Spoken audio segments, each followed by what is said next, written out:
The goal of this video is to help you find stocks that have 10x return potential.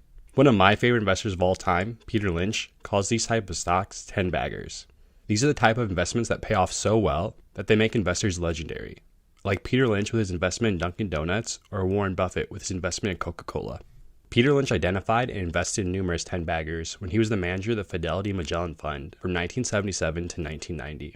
As a result, the fund grew from $18 million in assets when Lynch took it over to $14 billion when he left in 1990.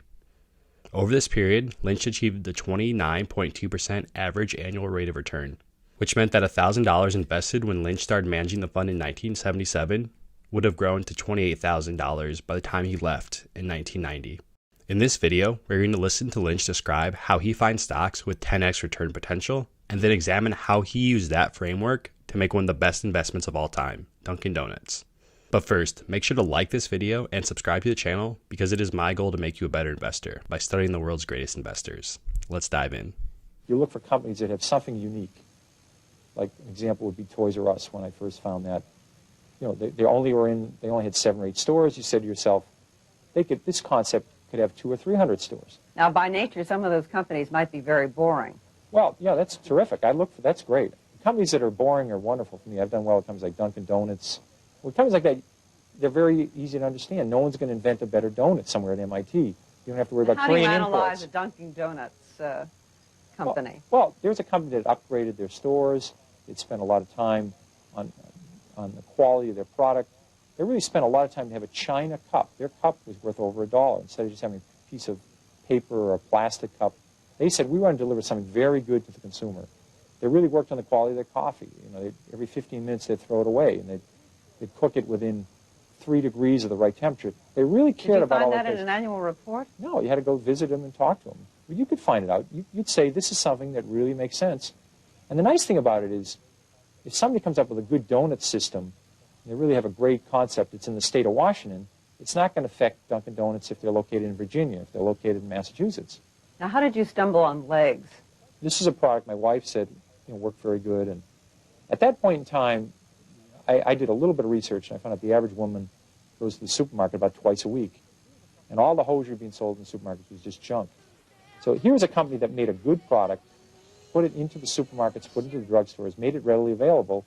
It was an incredible success. It was the most successful product of the 1970s after Pampers. But Pampers was part of a very big company called Procter & Gamble. This is part of a relatively small company called Hanes. So the stock was a huge success. It was eventually bought out by Consolidated Foods, a company who's now called Sara Lee. If it wasn't bought out, I think it would have been a 100-bagger instead of just a 10-bagger. It was a big success. At what point do you decide in a company to cut your losses? It's only if the company's doing poorly. If you bought a company because you thought this new product was going to work, or the aluminum industry was turning around and you know something about the aluminum industry, if all of a sudden the product isn't working or the industry's getting worse, if you're wrong in the fundamentals, then you sell. If the company's doing fine and the stock goes down, that's a great opportunity. When you were actively managing money, you presumably were under the same pressures as other fund managers to show performance results. Right. Did that incline you to sell too quickly sometimes? Well, I think my greatest mistakes are, it's funny, in a stock, all you can lose is 100%. I've done that. But your great mistakes is selling a good company, and then it doubles, then it triples, and it quadruples, because you make a lot of mistakes, and so those ones that go up tenfold, I call them the 10 baggers. So some of my mistakes are just saying, oh my God, this stock is too high, and I was wrong. And you had to figure out, what inning am I in this baseball game? I sold Toys R Us way too early. It went up 20-fold after I sold. I did the same thing at Home Depot. Those are probably my 2 greatest mistakes I ever made. When should you sell? Well, you ought to find out why you bought a stock. If you're saying if it's a cyclical company and they're doing poorly and they're doing awful, you wait till things are getting better and they're doing terrific, and then you sell it. But with a growth company, you have to say, Walmart's case, 10 years after they went public, you could have bought the stock and made 500 times your money. Because they still are only in 15% of the United States. And they could say, why can't they go to 17? Why can't they go to 19? Why can't they go to 23? So for the next 4 decades, they went around the country. So you have to say to yourself, in this stock, I have a 10-year story, a 20-year story. You ought to be able to write that down and follow that. That's what I do with the company. And that's your decision. That's how you sell it. We have a novel element for many investors today in the trust issue. Yes. We also have security problems that we didn't traditionally have in America. Have they changed the way you pick and believe in stocks? No, you still buy a company, and you buy a company to grow. And if it's a textile company or it's an electronics company or software company, you better understand what they do. And if they do well, the stock will do well, no matter what happens to the market. If the Dow Jones today was 1,000 or 500, you would have made a lot of money in McDonald's. You would have made a lot of money in Johnson & Johnson. You would have made a lot of money in Gillette. These companies' earnings have gone up a lot the last 30 years. And if the market was 50,000, you would have lost money in Burlington Industries. I recommended that in 1969. I think it's gone from 34 to 2 with no stock splits. These earnings have been terrible. Well, your modesty actually makes an important point, which is people with the best batting averages in the world don't bat 1,000. Yeah. I sometimes get angry mail, particularly during bear markets, saying so-and-so recommended such and such and it went down. Yeah. Well, how often did you come up with a clinker? Well, this is a funny business. You don't have to be right even 5 times out of 10. If the times you're right, you make a double and triple, it offsets all those times you lose 20 or 30%. So when you buy a stock, you ought to say to yourself, how much can I lose and how much can I make? And you ought to be able to make a lot. Stocks are risky. I mean, look at how much we lost in AT&T. Look at how much we lost in Xerox. These were quality companies. You know, you can lose a lot in a stock. So you got to say to yourself, how much can I make? Because I want to buy a stock, if I'm right, I'm going to make a double or triple. Does your own confidence ever get shaken? Every day I think the market's going to go up. You know? I keep calling a lot of my companies, so I keep calling the company.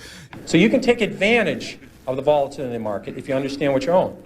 So I think that's the key to element. Another key element is that you have plenty of time. People are in an unbelievable rush to buy a stock. I'll give you an example of a well-known company. Walmart went public in October of 1970. 1970 went public. Already had a great record. It had 15 years performance, great balance sheet. You could have waited 10 years saying you're a very conservative investor. You're not sure this Walmart can make it. You want to check. You see them operate in small towns. You're afraid they can only make it in 7 or 8 states. You want to wait till they go to more states. You keep waiting. You could have bought Walmart 10 years after they went public and made 35 times your money. If you bought it when they went public, you would have made 500 times your money. But you could have waited 10 years after Walmart went public and made over 30 times your money. You could have waited 3 years after Microsoft went public and made 10 times your money. Now, if you knew something about software, I know nothing about software. If you knew something about software, you would have said, these guys have it. I don't care who's going to win, Compaq, IBM. I don't know who's going to win Japanese computers. I know Microsoft, MS-DOS is the right thing. You could have bought Microsoft. Again, I'm repeating myself. Stocks are not a lottery ticket. There's a company behind every stock. And you can just watch it. You have plenty of time. People are in an amazing rush to purchase a security. They're out of breath when they call up.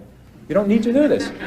Now that we've heard Peter Lynch talk about how to find stocks with 10x growth potential, let's establish 5 criteria that investors can use to see if a stock passes the test for a potential 10-bagger, according to Peter Lynch.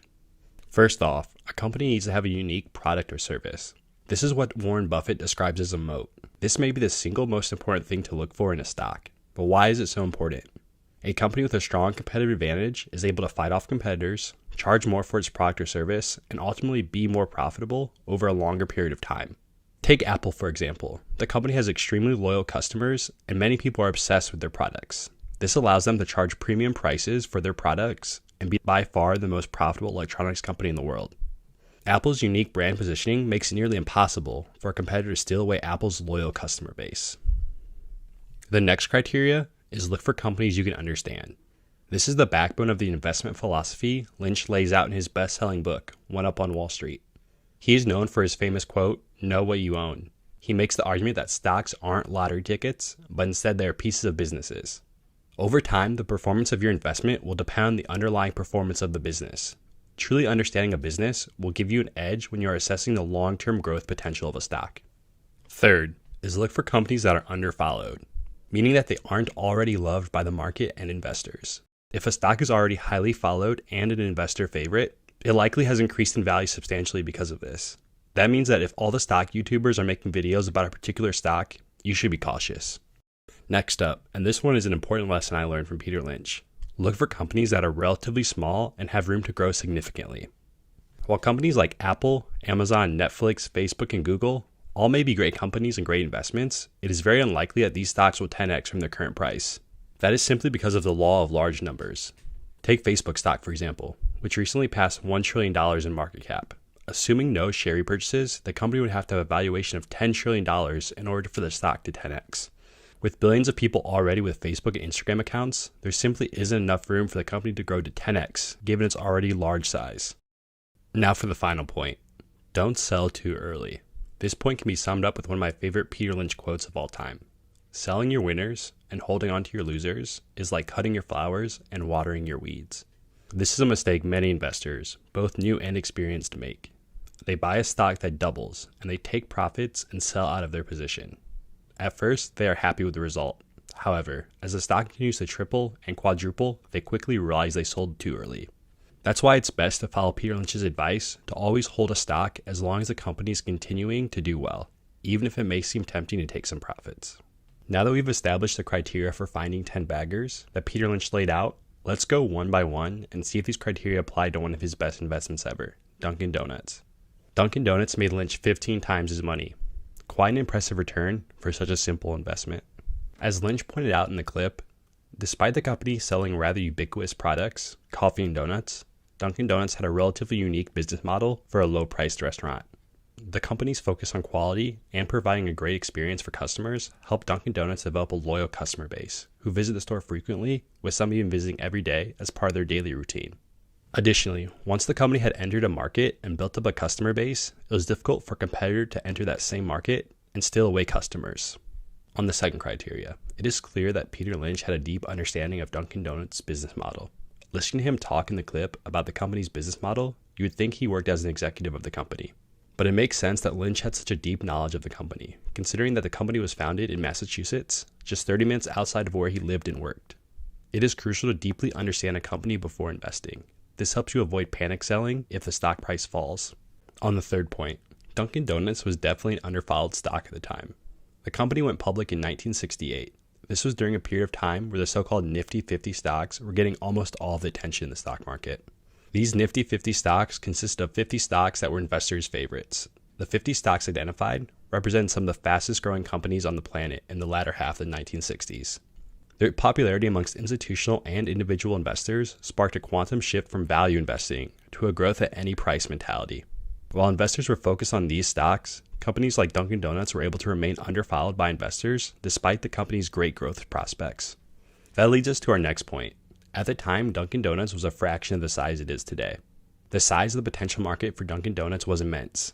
Dunkin' Donuts could theoretically open a location in every town in America and on every street corner in the major cities. This doesn't even include international expansion opportunities, meaning the company had huge room to grow from its relatively small size when the company IPO'd in 1968. At the time, the company was mainly in select cities on the East Coast of the United States, but the company had plans to continue steadily expanding throughout the rest of the East Coast, Southeast, and Midwest of the United States. With Dunkin' Donuts clearly meeting all the other criteria, it is apparent that the company had the potential to be a 10-bagger. However, the true potential of the investment wouldn't have been realized if Peter Lynch would have sold after the stock doubled or tripled. Because he was a true buy and hold investor and focused on the long term, Lynch held on to the stock. He truly understood the business and knew it was going to be a huge winner. So there we have it. I hope you learned something from this video. Make sure to like this video and subscribe to the channel if you aren't already, because it is my goal to make you a better investor by studying the world's greatest investors. See you next time.